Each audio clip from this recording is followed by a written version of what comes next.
औज़ुबिल्लाहि मिनश्शैतानिर्रजीम बिस्मिल्लाहिर्रहमानिर्रहीम रब्बिश्रह ली सदरी व यस्सिर ली अमरी वहलुल उक़दतम मिन लिसानी यफ़क़हू क़ौली सदक़ल्लाहुल अज़ीम। अस्सलामु अलैकुम नाज़रीन, शहज़ादा शौकत प्रोग्राम सनत व मईशत में आपके साथ। हम पाकिस्तानी तरक्की याफ्ता पाकिस्तान देखना चाहते हैं। चंद माह पहले हम ये देख रहे थे, मैं इसी प्रोग्राम में कह रहा था कि कोई ऐसा मौजज़ा हो कि जो हमारे ऊपर प्रेशर आ रहा है आउटस्टैंडिंग डेट का, तो वो प्रेशर रिलीज हो जाए। IMF ने एक प्रोग्राम दिया, प्रेशर रिलीज नहीं हुआ, लेकिन अल्लाह ताला ने एक ऐसी अपॉर्चुनिटी क्रिएट की कि हम पाकिस्तानियों की मईशत पे प्रेशर कम हो गया। इंडिया ने एक अटैक किया, अल्लाह ने उसमें हमारे लिए अपॉर्चुनिटी निकाली जो कि हमने अवेल कर ली। ये सिचुएशन है कि अब आज के प्रोग्राम में हम ये देखेंगे कि क्या इंटरनेशनल जो हालात चेंज हो रहे हैं, America, Israel, Qatar, Saudi Arabia, Pakistan, ये एक पॉलिटिकल और इकोनॉमिक जो जंग चल रही है उसमें आगे क्या क्या चांसेस है और क्या क्या हो सकता है, उसके बारे में बात करेंगे। दूसरी जो ट्रंप की और हमारे मुस्लिम उम्मा के वर्ल्ड की 6 मुल्कों की जो मीटिंग हो रही है उसके बारे में डिस्कस करेंगे। तीसरा, इसराइल और ट्रंप की आपस में मुलाकात हो रही है, उसके बारे में डिस्कस करेंगे। इस सारे मामलात में देखें कि हमने कहाँ विन विन सिचुएशन लेनी है। इसको एक मैं मिसाल दूंगा कि हजरत खालिद बिन वलीद को सैफुल्लाह का लक़ब कब मिला?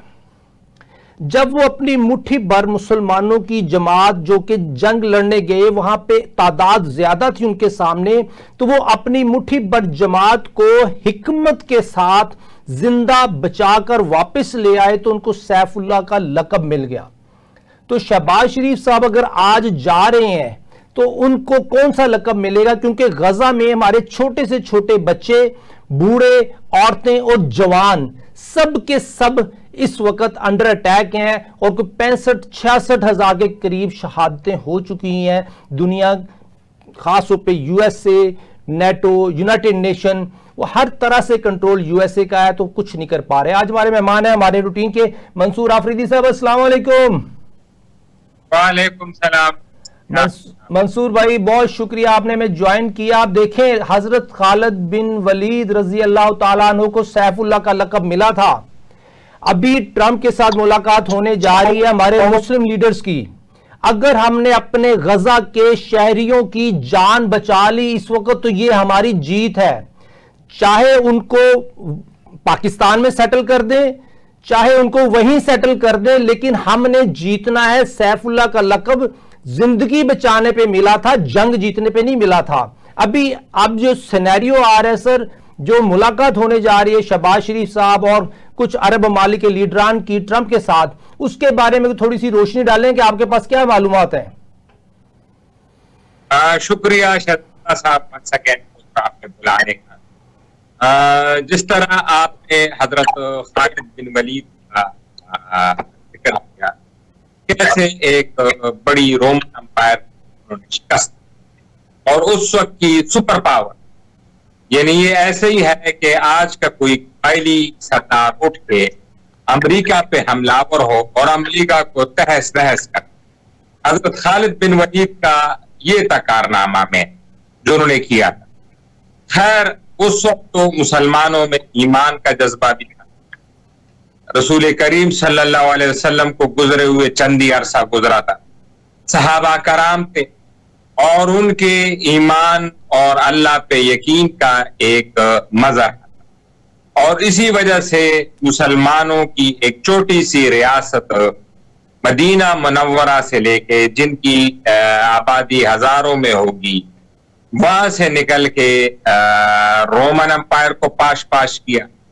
इधर आके ईरान को पारस का जो अंपायर था, शाह ईरान, उसको पाश पाश किया। फिर पहुंच गए स्पेन और अंदलीस, जाके वहां पे शिकस्त की रोमन्स को, और फिर इधर अफगानिस्तान। ये तो एक जज्बा ईमान और अल्लाह पे यकीन रखने का एक सिला दिया मुसलमानों को, सहाबा कराम को अल्लाह ताला ने, और उसमें कोई शक नहीं। अब चूंकि खासकर 500 साल की मैं बात करता, जब तुर्क सल्तनत थी, सुल्तानत उस्मानिया कहते हैं, उनकी अवाइल 16 से लेकर 17वीं सदी से मैं शुरू करूं, जहां पे यूरोपियन अंपायर वजूद में आए, हस्पानवी अंपायर, पुर्तगाली अंपायर, फ्रेंच अंपायर और फिर आखिर में ब्रिटिश अंपायर। यानी ये तीनों पहली अंपायर थी और उसके बाद 18वीं सदी में ब्रिटिश अंपायर का अरूज आया। तो ये गुज़िश्ता 500-600 साल मुसलमान इतने नीचे जा चुके हैं, हर फील्ड में नीचे जा चुके हैं। ना इनकी साइंस और टेक्नोलॉजी में कोई शराकतदारी है दुनिया में। आप अपने स्टूडियो और आप रोजमर्रा के देख लें चीजें, मैं अपनी चीज देख लूं, तो कोई ऐसी चीज नहीं है जो मुसलमान ने बनाई। सर एग्री हम एग्री कर गए कि हमने कुछ नहीं बनाया, लेकिन अभी सब देखें, ये हिस्टोरिकल मिस्टेक्स हमारे आबाओ अजदाद से हुई, हम 500 साल में नीचे गए, इसके ऊपर कोई मसला, कोई इशू नहीं है। हम अपनी गलतियां मानते हैं। जिसने आगे बढ़ना है वो सबसे पहले एडमिट करेगा कि मेरी गलती क्या है, कमी क्या है, खामी क्या है और मेरी स्ट्रेंथ क्या है। हमारी स्ट्रेंथ है ईमान, हमारी स्ट्रेंथ है कुरान, अल्लाह और अल्लाह के रसूल का पैगाम, ये हमारी स्ट्रेंथ है। अब हम अपनी स्ट्रेंथ पे पाकिस्तान काम कर रहा है अल्हम्दुलिल्लाह। पॉलिटिकल इश्यूज हैं हमारे पास, मुआशी चैलेंजेस हैं और हमारे दुश्मन ताकतें हमारे मुल्क के अंदर आई हुई हैं और फितना अंगेजी, करप्शन सब कुछ कर रही हैं। ठीक है, मानते हैं हम, लेकिन फिर भी कहीं ना कहीं आगे अल्लाह के फजल से बढ़ रहे हैं। अभी जो हमारा सऊदीया के साथ मुआहदा हुआ उसमें हमारी मईशत को बहुत मजबूती मिली। हमारे पास जो कमी थी रिसोर्सेज की वो अल्लाह ने पूरी कर दी। बेसिकली कहते ना कुब्बे नू लत पई तो कुब्बा सीधा हो गया। तो जो बिलग्राम का अटैक था वो कुब्बे को टांग पड़ गई। वो हमारा जो सऊदीया के साथ लिंक कमजोर हुआ था इमरान खान साहब की वजह से, वो मजबूत हो गया दोबारा। अब सिचुएशन ये है, सवाल ये है सर कि शहबाज शरीफ साहब जा रहे हैं मिलने के लिए वफद के साथ, जो बाकी अरब ममालिक के वफूद हैं, उसमें क्या हम अपने फलस्तीनी भाइयों की जान बचाने में कामयाब होंगे? ये सवाल है। शुक्रिया दादा साहब। एक्चुअली मैंने तमहीद बात कॉन्टेक्स्ट में बात सर, ये हमारी फतूहात की 500 साल तो, लेकिन अगर पाकिस्तान बना है तो अभी भी हम उसी दायरे में घूम रहे थे कि हम दुनिया के हुकूमत की है, मुसलमान बड़े मजबूत है, वो कोई मसला नहीं। इजराइल तो हमारे लिए, लेकिन अभी तक हम सुनते हैं इजराइल नहीं है, ये तो कोई कौम भी नहीं, ये तो मलिया मीठ हो जाएगी इस जमीन से। मैं इसी के लिए आ रहा था कि अब मुसलमानों में आहिस्ता आहिस्ता रियलाइजेशन आ गई। और क्या रियलाइजेशन आ गई है कि हम अब कमजोर हैं, अब हम ताकतवर नहीं हैं। हमें जो पढ़ाया गया, जो समझा गया, वो 500 साल पहले गुजर चुका है। अब हम महकूम हैं, तो अब हम महकूमों की तरह और कमजोर की तरह बात करेंगे तो आगे बात बढ़े। और उसी का ये शाखसाना है जो आज यूनाइटेड नेशन में हो रहा है। यानी आप देखें कि पहले तो ये बात ही नहीं होती थी कि इजराइल को तस्लीम किया जाए, इजराइल एक हकीकत। यही पढ़ाया जाता था कि इजराइल को तो कोई कौम नहीं है, इजराइल की तो अपनी कोई सरजमीन नहीं है, बल्कि इजराइल का नाम भी नहीं लेते थे कि ये नहीं है फलस्तीन मुल्क है। हालांकि फलस्तीन कोई मुल्क नहीं था 70 साल से, मुल्क इजराइल ही है। लेकिन मुसलमान ये समझते थे कि मुल्क बस फलस्तीन है और इजराइल तो कहीं महाजर आए उधर बैठे। अब मुझे लग रहा है मुसलमान दुनिया में बिल्कुल इसकी आ गई है रियलाइजेशन, और इन्होंने महसूस कर लिया है अब वो हम मुसलमान नहीं है जो किसी दौर में थे, जो फातेह उंदलस थे और फातेह फलस्तीन थे। अब हम कमजोर हैं। तो अब क्या है, जब कमजोर है क्या करना है आप? अभी आपको इजराइल को तो नंबर 1 तस्लीम कर लेना है कि ये मुल्क, ये अपने मुल्क है, ये इधर रहेंगे, ये इनकी बका है, ये इनकी जमीन, एक ये तस्लीम करें। दूसरा ये फिर इजराइल से कहेंगे कि भाई आपको तो हम मुल्क मान रहे हैं, आप है मुल्क, आप अपनी जगह पे हैं, इसको कोई जुटला नहीं सकता। लेकिन इस जो गजा में रहते हैं या मगरबी किनारे में जो रहते हैं, इनके लिए एक अलहदा मुल्क इनकी सरजमीन पे आप बना लें, इन पे एक रहम कर लें, इनके लिए एक छोटा सा, देखो गजा तो आप देखें ना नक्शे पे, वो डॉट है, नजर भी नहीं आता ऊपर से, तो इसमें आप फलस्तीन के लिए, तो ये मुसलमानों का, तमाम मुसलमान, मेरे ख्याल में जब वो यूएन वोटिंग हुई वो आपने देखी होगी कि 100% मुसलमान मुल्कों ने उस करारदाद को सपोर्ट किया है कि 2 रियासती हल की तरफ जाया जाए। यानी फलस्तीन और इजराइल आपस में मिल बांट के खुशी से और अमन से रहें, ना इसराइल को कोई थ्रेट हो ना फलस्तीनियों को कोई थ्रेट। ये मुसलमानों ने एग्री कर लिया। सर, दो रियासती फार्मूला सर जिसको मार्केट किया जा रहा है, इसका कहीं ये मतलब तो नहीं है कि फलस्तीन एक इंडिपेंडेंट मुल्क है, हम पाकिस्तानी उसको तो मानते हैं कि इसराइल ने उस पर कब्जा किया है, लेकिन हम इसराइल को नहीं मानेंगे, ये दो अलग-अलग रियासती मशीनरी अपना काम करें। उसमें देखें पिछले 60-70 साल की मेहनत जो है ना वो सारी खत्म हो जाती है। वो जहां की गई मे भी वो जो मेहनत की गई थी वो भी उन्हीं के हाथ में थी, जो कि उन्हीं के कारिंदे होंगे, जहाँ पे कि इजिप्ट कहीं ना कहीं इसराइल को सपोर्ट करता रहा है, लेबनान में कहीं ना कहीं वो दोस्त बैठे रहे हैं जिन लोगों ने कि कहीं ना कहीं गद्दारी तो नहीं कह सकता मैं, कोई ऐसे काम किए जो इनकंसिस्टेंट थे जिसकी वजह से फलस्तीन की आज़ादी पे असर पड़ा।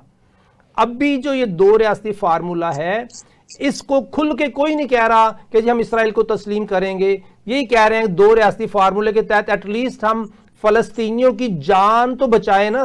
क्योंकि देखें मुसाद है या हमास है, एक का बजट $300 मिलियन है डिफेंस पे और एक का $3 बिलियन है, और अगर इसराइल का बजट देखें तो $35 बिलियन से ज्यादा का बजट था डिफेंस का उसका पिछले साल। सर डिफेंस का बजट और दूसरा बजट देखें, सिचुएशन देखें कि एक ऐसे ही है कि एक बकरी है, छोटी सी बकरी का बच्चा, दूसरा भेड़िया है।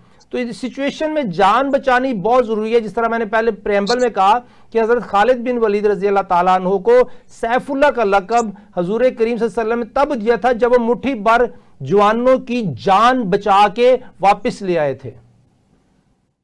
बात आपकी सही है शहजादा, लेकिन जब आपने दो रियासती हल मान लिए तो ये तो ऑब्वियस बात है ना कि दो रियासत पे एक फलस्तीन हो गया, तो दूसरी कौन सी रियासत है? सोमालिया तो नहीं है ना, दूसरी रियासत तो इसराइल है। मतलब आप देखें ना, अगर मैं दस्तखत करता हूं और कोई कहता है कि ये है शहजादा साहब और ये है हमारे प्रोड्यूसर साहब, और मैं कहता हूं हाँ जी ये दो बंदे, लेकिन फिर मैं कहूं नहीं मैंने तो शहजादा साहब को नहीं माना, तो वो मुझे कागज ला के बताएंगे आपने लिखा है कि ये दो बंदे हैं।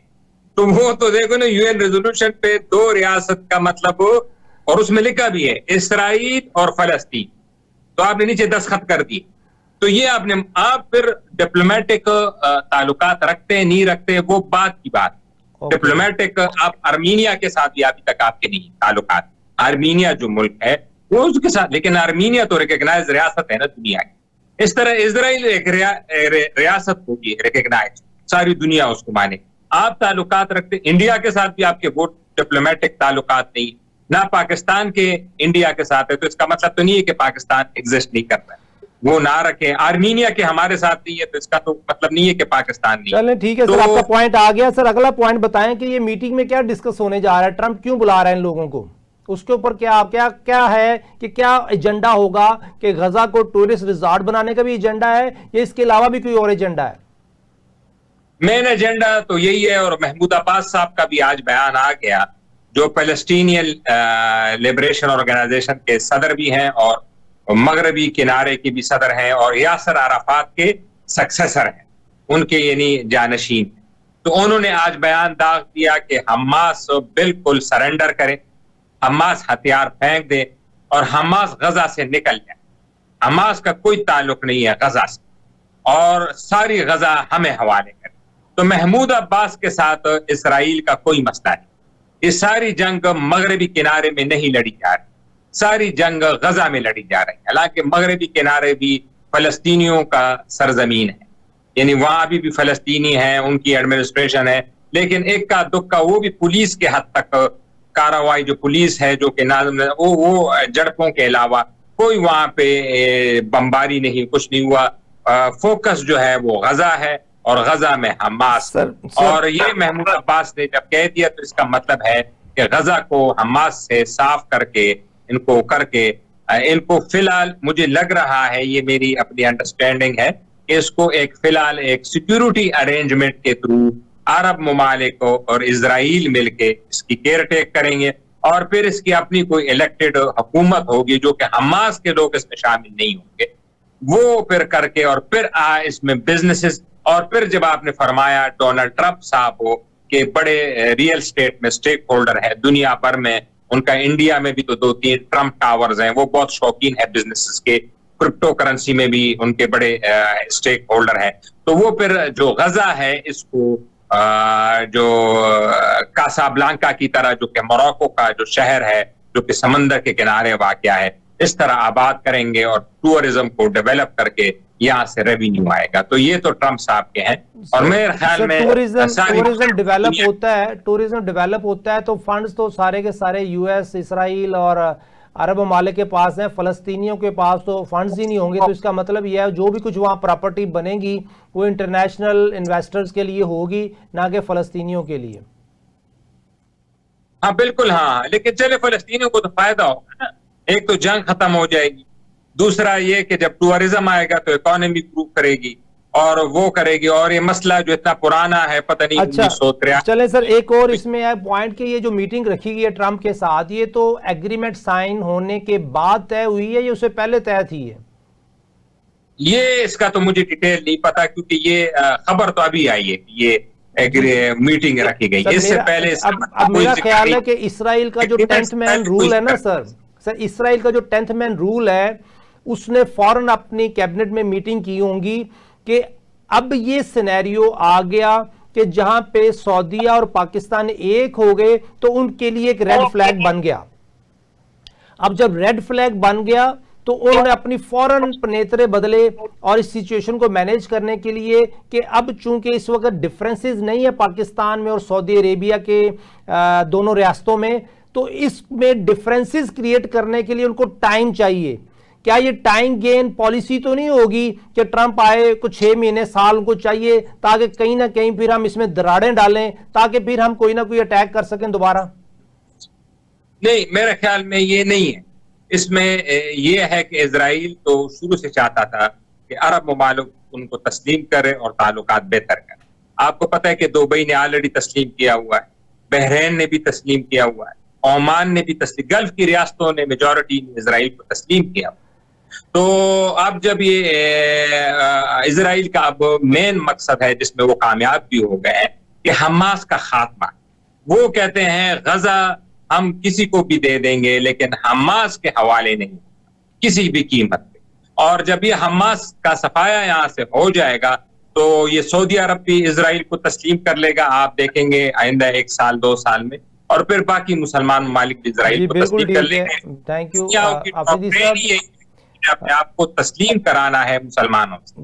बस उनका इसराइल ने अपना ऑब्जेक्टिव अचीव कर लिया तस्लीम करवाने का और हमास के खात्मे का, यही लग रहा है। नाज़रीन, एक ब्रेक का वक्त हुआ है, ब्रेक के बाद इनसे शुरू करते हैं। वेलकम बैक नाज़रीन, शहज़ादा शौकत प्रोग्राम सनत मीशत में आपके साथ हमारे साथ मंसूर आफरीदी साहब हैं। हम बात कर रहे थे हमास, मुसाद, इसराइल, यूएसए और पाकिस्तान के ऐसे का रोल। आफरीदी साहब, हमारी बात चल रही है इसी सिलसिले में कि हमास को ख़त्म करने के लिए बात कर रहे हैं, मुआशी एक्टिविटीज़ को वहाँ शुरू करना चाहते हैं, उसके ऊपर बातचीत हो रही है। टूरिज़्म प्रमोट करने के लिए जिस तरह दुबई प्रमोट हो गया बिल्डिंग्स टूरिज़्म के लिए, उसी तरह उसको भी प्रमोट करना है। इस सारी सिचुएशन में फ़लस्तीनियों को मुआशी तो बेनिफिट हो जाएंगे, लेकिन वो एक फ़ाइनेंशियल गुलाम मेरा ख्याल है हो जाएंगे, क्योंकि इतना उन्होंने इन्वेस्टमेंट करनी तो सारे का सारा लोन ही क्रिएट करेंगे उन लोगों पे, उस रियासत पे। तो उस रियासत के ऊपर जब लोन बढ़ जाएगा तो वो किसी काबिल नहीं होंगे, ना वहाँ नेक्स्ट कोई हमास पैदा होगी, ना कोई हेजिटेशन होगी, ना कोई इंडिपेंडेंस मूवमेंट होगी। तो एक तो मेरा ये सवाल है, इस सिचुएशन में फ़लस्तीनी क्या फ्यूचर में कोई दोबारा इसराइल के पास जो उनकी लैंड्स हैं वापस लेने का सोच पाएंगे कि बस वो ऐसे ही बस ख्वाब हो जाएगा? जी हाँ, कर सकते हैं। इंसानी तारीख में बहुत से ऐसी चीजें हैं जो कि हो सकती, लेकिन फ़लस्तीनियों को जब इनकी रियासत बन जाए तो पहले इंस्टीट्यूशंस को मजबूत बनाना पड़ेगा, पैसे को वाफिर मकदार में बनाएं, रिसर्च एंड डेवलपमेंट पे पैसा लगाएं, और ये कम अज कम ये मंसूबा जो इनका वजीर आजम होगा ये 30 से 40 साल 50 साल का एक प्लान दे, 40-50 साल। तो इसकी लाइव एग्जाम्पल है कि किस कौम ने ये किया, एक ही दुनिया में किया है, वो यहूदियों ने किया। वो क्यों वापस आ गए, इतनी बड़ी रियासत बन गए? क्योंकि उन्होंने इल्म हुनर, रिसर्च, साइंस और टेक्नोलॉजी पे अपनी तवज्जो लगाई।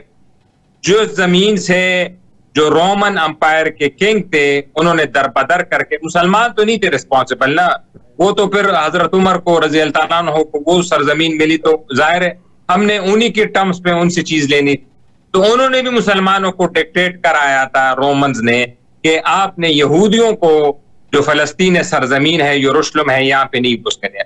तो हमने तो उनके एग्रीमेंट को फॉलो की, यानी हमने कोई यहूदियों को वहां नहीं निकाला, हमने इनकी जिंदगियों को फिर भी आसान बनाया मुसलमानों ने कि वो आराम से आए, अपने जो यहूदी मजहबी रसामात है उस पर अदा करें। लेकिन असल में तो रोमन अंपायर के जो किंग थे उन्होंने इनको निकाला था, दरबदर किया था। तो फिर तारीख का दार आपने देख लिया, यहूदियों ने दुनिया भर गए, रिसर्च की, तालीम की, इल्म हुनर की, पैसा बनाया और ताकतवर बन गए मगरबी अक़वाम में जाके। और उन्हीं हुकूमत ने तकरीबन मेरे ख्याल से 1200 साल बाद, अगर कैलेंडर बल्कि 1500 साल बाद, 1500 साल बाद अपनी सरजमीन पे वापस आए। तो कौमों की जिंदगियों में 40 साल, 50 साल, 100 साल, 200 साल ये कुछ नहीं होती, यानी 1000 साल भी आपको लग जाते। तो फलस्तीनियों को चाहिए कि वो इल्म हुनर पे और आइंदा 100 साल के लिए प्लानिंग करें कि हमने 100 साल के लिए अपने गजा को, और फिर ये आप देखेंगे कि ये इजराइल से वापस अपनी सरजमीन लेंगे।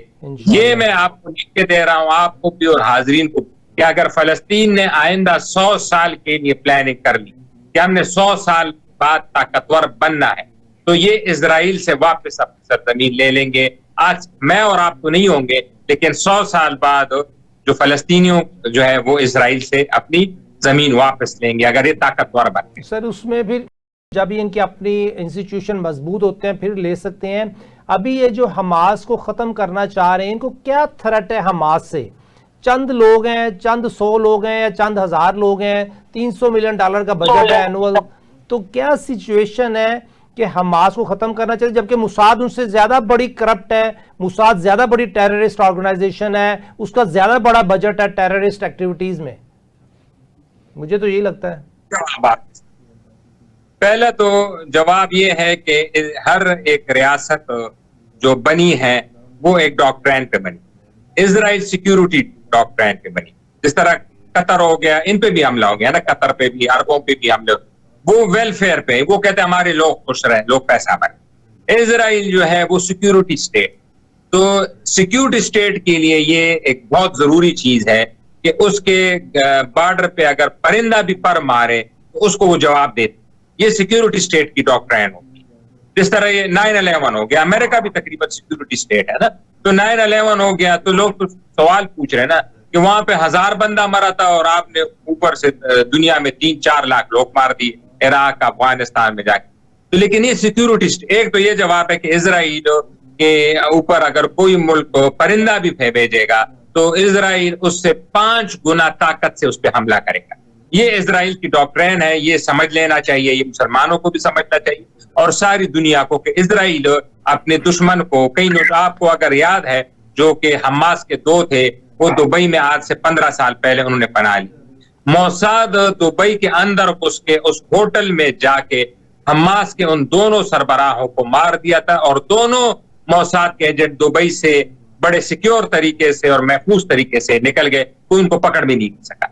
तो हमास अपने दुश्मनों को कभी जो मोसाद है, मोसाद अपने दुश्मनों को कभी नहीं छोड़ता, चाहे वो ईदी अमीन के मुल्क में हुआ था जब इनके लोगों को अगवा किया था हमास के लोगों ने, इजराइल के जहाज गए, कमांडो एक्शन किया, रात के अंधेरे में ईदी अमीन के मुल्क युगांडा को पता भी नहीं चला कि इजरायली बेस बदल के, एक इंटरेस्टिंग उसमें यह है कि एक इनका जो कमांडर था वो ईदी अमीन का जो सदर था उसका बेस लिया था, और एयरपोर्ट वालों ने जब वो इजराइल की जो सर्जिकल टीम है, कमांडो टीम है, ये जब रात के अंधेरे में उस एयरपोर्ट पे उतरी जहां पे इजराइल के यरगमाली हमास वालों ने अगवा किए थे, तो उन सारे एयरपोर्ट के फौजियों ने इन इजराइलियों को सलूट किया।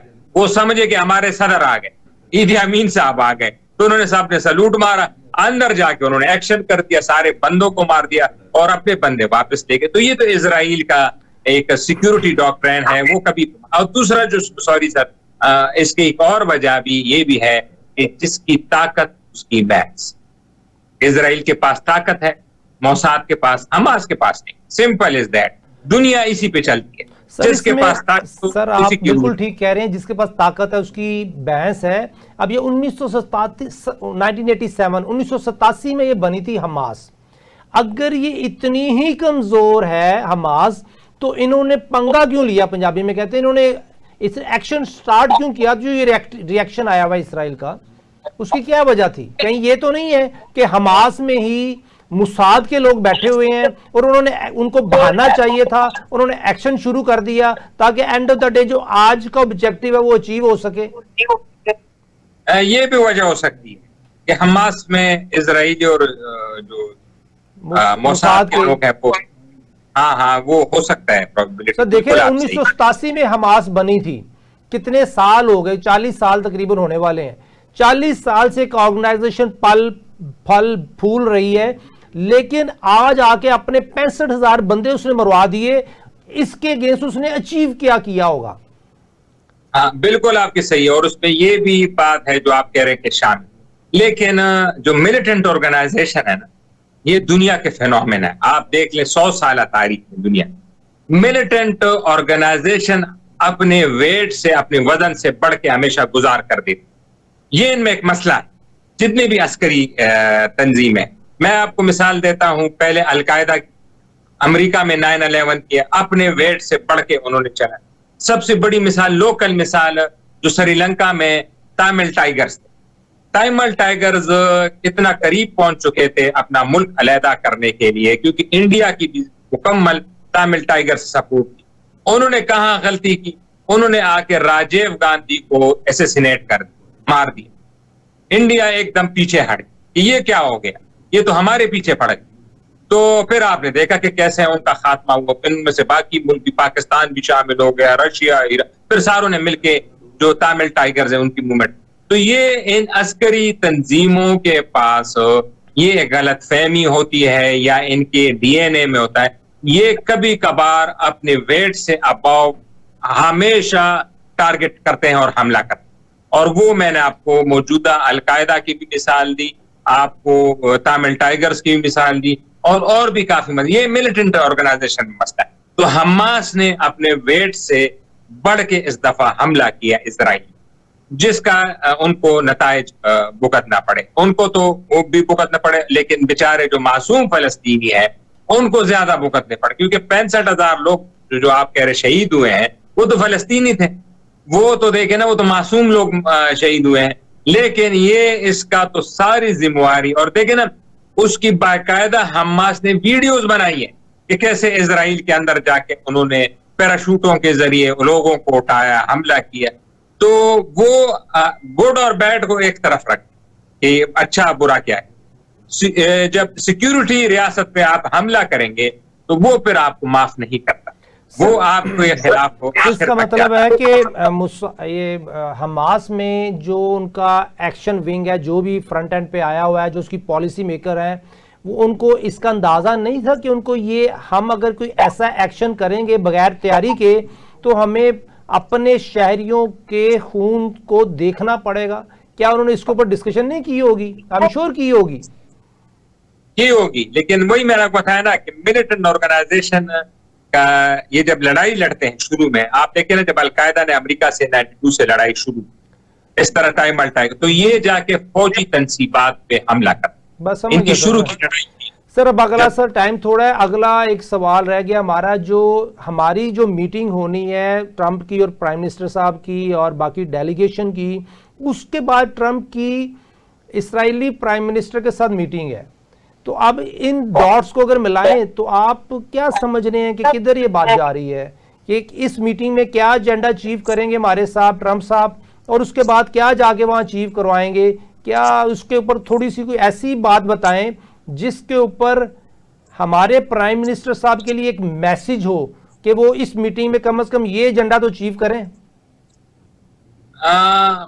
देखिए, इसमें से एक ही एजेंडा अचीव होना है और उस पर दुनिया की नजरें होंगी। बाकी तो सारे ममालिक, मुसलमान ममालिक, पाकिस्तान एक ही पॉइंट में मुत्तफिक है कि हम फलस्तीन और इजराइल को तस्लीम कर लेंगे, यानी 2 रियासती हक। उसमें तो शक नहीं है, वो तो करारदादे भी हो। अब ट्रंप साहब ने अचीव करनी है एक बात कि वो नेतन्याहू को मनवाए कि आप गजा को इजराइल में एनेक्स ना करें, आप हमास को हम निकाल देंगे, उनका किला कम्बा कर देंगे, लेकिन आप गजा को एक टूरिस्ट रिजॉर्ट की तरफ रहने दें और उसको इंडिपेंडेंट रहने। मेरे ख्याल में जो क्रक्स ऑफ द मीटिंग है वो बाकी लीडरों को मनवाना नहीं, बाकी लीडर तो मान चुके हैं ना, सारे मुसलमान, मनवाना नेतन्याहू के। नेतन्याहू साहब मानते हैं कि नहीं मानते? सर इसमें एक इम्पोर्टेंट मरहला ये होगा, कोई ऐसी टर्म आ जाए जो कि एक्सेप्टेबल ना हो हमारे दोस्तों को जो जा रहे हैं प्राइम मिनिस्टर साहब समेत, तो उस सिचुएशन को कैसे हैंडल करेंगे हमारे साहिबान? क्योंकि ट्रंप तो वन वे ट्रैफिक है ना, वो तो सुनना नहीं चाहता, ना सुनना नहीं चाहता, खास तौर सामने बैठे हुए बंदे से वो ना नहीं सुनना चाहता। मेरे ख्याल में वो वाला पॉइंट नहीं आएगा, क्योंकि हम तो मान चुके हैं ट्रंप साहब में अमेरिका के अंदर। सर आखिरी सवाल करता हूं, क्या प्राइम मिनिस्टर साहब एक प्रपोजल दे सकते हैं कि वहां पे जो होमलेस फलस्तीनी हैं, जो फैमिलीज हैं, जो बच्चे कुछ लोग हैं, उनको पाकिस्तान में शिफ्ट कर दिया जाए फॉर नेक्स्ट 10 ईयर, जब तक ये मसला नहीं होता? नहीं, मेरा ख्याल में ये तो देना भी नहीं चाहिए और मुश्किल भी है, क्योंकि हमने तो अफगानियों को ये 20-30 साल अफगानिस्तान में और फलस्तीनियों में बहुत फर्क है। अफगानिस्तान का आपको पता है वो जहादी मोड के हैं, फलस्तीनी हमारे अरबी भाई हैं, आपको भी अंदाजा है कि वो किस किस्म के हैं। तो कहीं ना कहीं ये एक वहां पे ईमान भी बहुत जबरदस्त है, ईमान का शरारा भी नजर आता है। बहरहाल इस ऑप्शन पे कोई ना कोई एक राय बनती है कि किस तरीके से हम अपने दोस्तों की, अपने भाइयों की जान बचाएं, क्योंकि अगर हम उनकी बात नहीं मानते तो उनकी जानें रिस्क पे हैं। पहले उनकी जानों को बचाएं, फिर देखें क्या करना है। आखिरी मिनट है सर, कंक्लूड कर दें।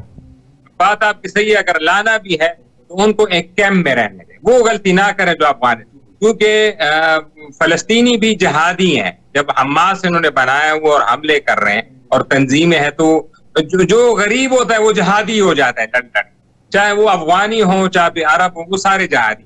और हमने महाजरीन को देख लिया, बड़े अरसे तक बर्दाश्त किया, और अब इस मुल्क पे रहम करें। बहुत शुक्रिया मंसूर आफरीदी साहब, आपने हमें ज्वाइन किया, बड़ी स्ट्रेटेजिक डिस्कशन रही। नाजरीन, हमने ये देखना है कि हम अपने भाइयों की जान कैसे बचा सकते हैं इस नाजुक मोड़ पे, उसी पे हमारे प्राइम मिनिस्टर साहब को काम करना चाहिए। इजाजत दीजिए, आज के प्रोग्राम का वक्त खत्म होता है। अल्लाह हाफिज।